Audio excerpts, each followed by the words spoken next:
My name's Emile. I've built a national franchise with over 20 locations, and last month we crossed 3,100 enrollments in a single term, a major milestone for the network. In this video, I'm going to share the 5 hard lessons that took us from 16 kids in our first class to over 3,000 enrollments across the network. Because scaling looks exciting from the outside, but internally it's pressure, mistakes, frustration, and long-term decisions that most people never see. I'll walk you through each lesson so you understand what scaling really demands before you chase growth in your business or franchise. G'day team, welcome back to Courtside Conversation. So this photo you see up here was taken in May 1st, 2018. My first ever Little Boomers basketball class. It wasn't a franchise, it was just me doing everything. And we had about 16 kids in our first class. And just last month, we reached a huge network milestone. We had over 3,000 kids participate in the program, and that's for a single term in term 1, 2026. It's been a crazy journey, and in this video, I'm going to be giving you 5 brutal lessons that I learned about scaling a franchise from 16 kids to over 3,000 kids in a single term. And by the way, the lessons you're going to learn here is not just for a kids sports franchise. It can literally be applied to any other franchise or any business. Let's get into it. Brutal truth number 1, scaling anything takes time, and that's okay. When I started my business May 1st, 2018, like everybody else, I was looking for the overnight success. I saw people on social media making millions of dollars, doing side hustles, doing what they love, and that stuff got to my head. Right? So when I started my business, I wanted things to take off astronomically, and they weren't. My enrollments were growing, but they were growing slowly. They weren't growing at the astronomical rate that I wanted to, right? I wanted my business to be here, and it was here, and I wanted this to happen overnight. And that really causes a lot of frustration to a lot of business owners. You need to understand that when you're scaling anything, you need to be really patient. Don't get swept up with social media. Don't get swept up with people screenshotting their bank accounts, showing the millions of dollars they've made. All of that is BS. The reality is, if you want to scale anything to make it big, it takes time. And you need to be okay with that. And I was okay with that after my initial couple of months in a franchise. And I'm still okay with that now, even though I'm always about growth and about growing things and about vision. And there's this quote I want you to remember. Actually, it was quoted from Alex Hormozi. Really good quote. Be patient with the outputs and impatient with the inputs. What does that mean? The output is the outcome. You need to be patient with the outcome. Whatever the goal is, whatever you're trying to achieve, be patient with the output, but be impatient with the inputs. The output you can't control, which is your goal or outcome. The inputs is what you can control as a business owner. For example, phone calling, running ads, calling up leads, finding new places to run your business. All of those are inputs that you can control, right? So you want to be impatient with the inputs every single day. Focus on doing 100 phone calls or whatever it is that's going to move the needle in your business that you can control, and just be patient with the outputs, because eventually the more inputs that you put into the business in whatever goal you're trying to achieve, you will eventually achieve your output. So it's a really good quote. Be patient with the output, impatient with the inputs. Let's move over to the second brutal lesson.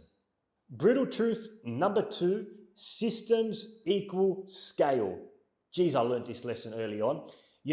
When you're scaling anything, you're going to have to realize that you lose control, right? You cannot be the general and wear the hats for every part of the business and want to scale the franchise. And I remember I faced this problem in my first couple of years when I was doing all the coaching, right? And I was, finding new venues and doing the marketing, and I was wearing everything, and I was exhausted, right? It was hard. I was wearing the hats of all different parts of the business. The reality is, if you want to scale your business, you need to have systems in place. And I've got a couple of good rules that I use. The first rule I use, if it's going to be done more than once, put it into a playbook. I'll say that one more time. If it's going to be done more than once, put it into a playbook. So if I'm doing any activity in the business, right? Like for example, I'll give you a really good example. I take franchise discovery calls. I'm the owner of that. Eventually I know I'm going to have a sales manager take care of the discovery calls. I record all of my discovery calls, right? And I upload them with the script for my future sales manager, even though I don't have it, because I know eventually I'm going to replace that activity. But if there's a repetitive task in the business that's done more than once, you've got to put it on a script, you've got to put it on a playbook, and that procedure is your training material for when you hire someone to take over that task. So if you hire Bob, I want to show you how to call up leads within 60 seconds. This is a step-by-step guide that I take them through. Then Bob has a training material that is clear so that he can do the task for you, right? So if it's done more than once, which most tasks are, put it into a playbook, put it into an SOP, and that becomes your training series for when you hire someone else. And the other thing that I've learned is nothing can be done 100% the way you want it to be done. So there's a rule, not mine, I got it from Dan Martell.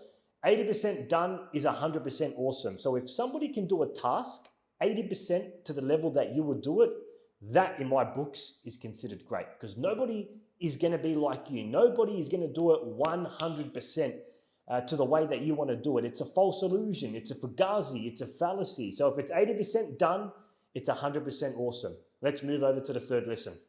By the way, before I move to the third lesson, I wanted to share with you a quick story. When I was still owning everything, I met up with my cousin Anthony, and he really asked me a good question. I didn't think franchising was a possibility. He said to me, Emile, you know, you run your franchising business, I should say, in Riverwood, Bankstown, and some of these other locations. How could you duplicate what you're doing at the moment in Riverwood and Bankstown, for example, to Newcastle? And he chucked that question at me, and I really thought about it. I'm like, wow, how can I run, or how can I have a Little Boomers class run exactly how I want it in Riverwood and Bankstown, but in Newcastle? And do you know how I did that? Through systems and procedures. My goal when I started a franchise is I wanted a parent to experience a Little Boomers basketball class in Riverwood. If they go take a plane to Victoria the next day and they do a Little Boomers class in Victoria, it's the exact same, or at least 80%. That was my goal. And the only way to achieve that consistency, right, which is what a franchise is, it's got to be consistent on different locations, was to document everything, to make sure that there's training procedures and playbooks for how to do everything. It is impossible to get that consistency. So let's move over to the third one. Hey guys, I've created a franchise success blueprint. It's a PDF that has a ton of information about our franchise. It's also got a pretty cool case study from one of our franchisees. Click the link below to access it. I hope you enjoy. Brutal truth. Number 3, marketing cannot fix a weak product. Wow. So I remember when I started my business in May 1st, 2018, I identified a huge gap in the market. There was no providers that were running kids basketball classes for kids under 12. Everything was for over 12. It was for competitive. It was for competitions. Like if you had a 5-year-old and 8-year-old that just wanted to learn to play basketball, there was nothing out there. You would do a Google search and there was nothing. And I identified a gap in the market.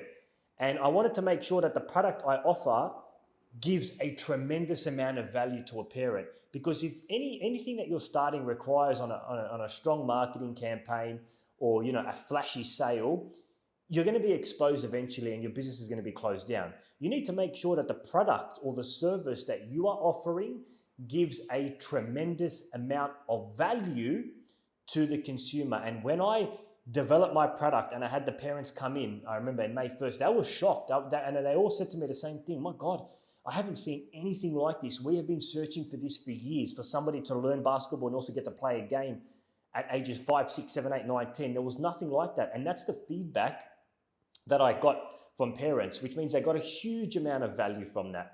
So just remember, your product has to solve a real problem that your consumer experience. So there has to be a problem, and the problem has to be big enough at scale, not just for a small amount of customers.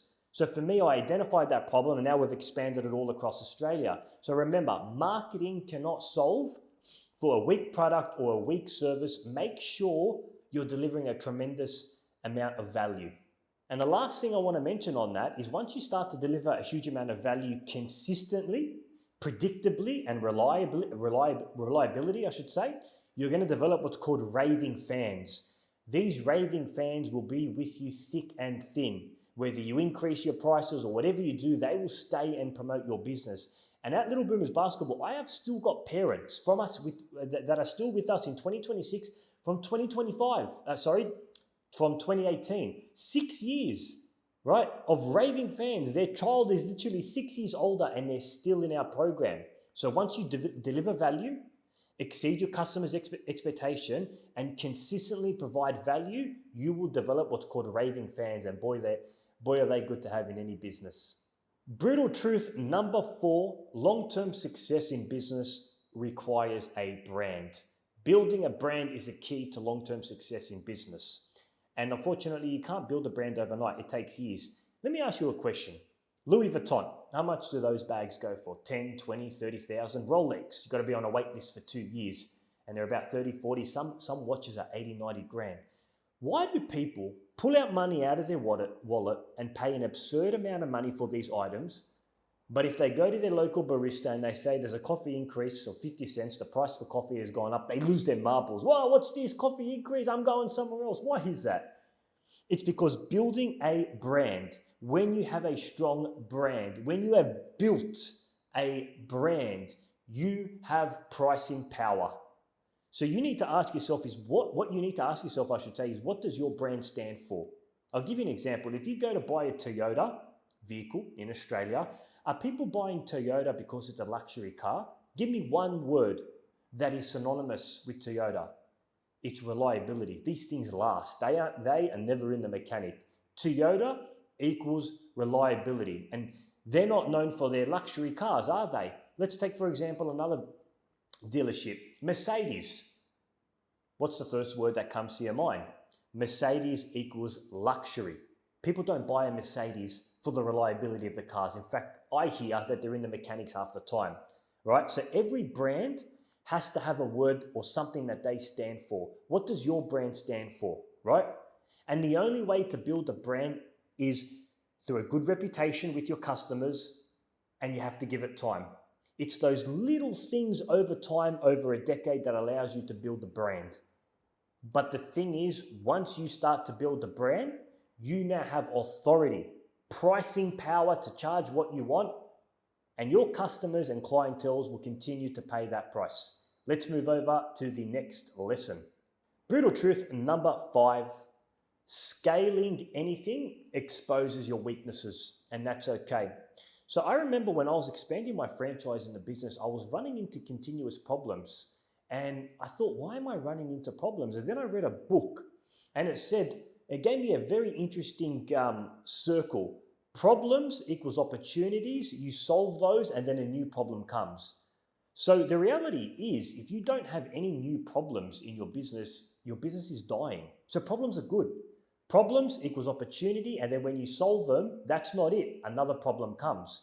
And I remember as I was expanding my franchise, one of the issues that I was facing, and I didn't think I was going to experience that, is my website kept crashing, right? We would open up registrations, we had more customers coming in to book in, and the website crashed, and the franchisees were frustrated. Why is the website crashing? I've got parents calling me saying it's not working, and it was becoming a real bottleneck in the business. Then I had to realize, okay, this is a massive problem. What are we going to do about it? We upgraded our server. We're now on a VPN or VPS, a virtual private server, our own server with our own resources. But that was a great example. I've solved that problem.